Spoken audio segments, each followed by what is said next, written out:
Hi, welcome back to Barnyard Book Reviews. Today I have Turtle. She's a bantam. Isn't she a little pretty girl? She's approximately a month old. The way she earned her name, Turtle, is because when we first got her, every time we found her, she would be upside down and she couldn't roll back over. So she earned herself the name Turtle. But that has nothing to do with the book. So let's get to the book. So this is a book by a local author.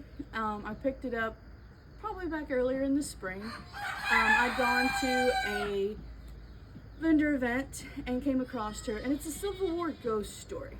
Well, if you know me, I'm very into history, very into Civil War, and ghost, I mean, it just makes it better. So of course I had to pick it up.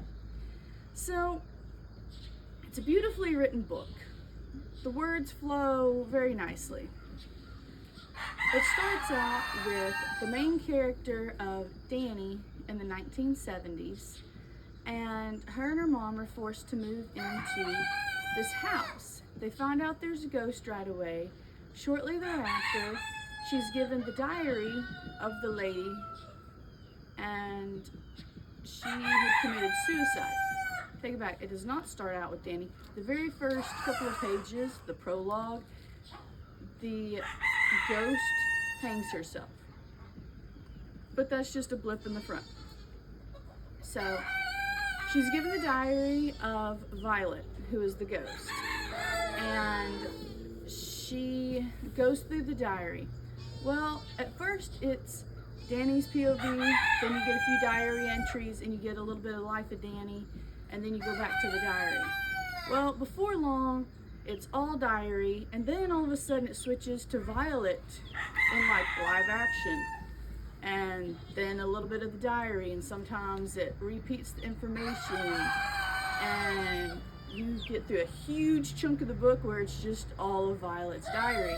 Then toward the end, you find out why Violet committed suicide, and then you finally switch back to Danny's POV, and the timeline has progressed so much that you're like, what the heck? What happened to the flip-flopping back and forth? So my best thoughts on this is, if you want a refresher or a crash course in Civil War history, it's great. Once again, the setup of it leaves a little bit to be desired. By the time it's at the end, I really don't care much about Danny's story anymore. I've already got Violet's story, and that kind of took over the whole book. So, I mean, you know, it's okay.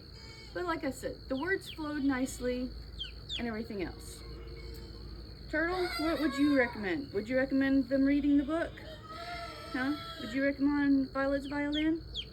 Yeah? You like the idea? Okay. Turtle says maybe you should read it. Till next time.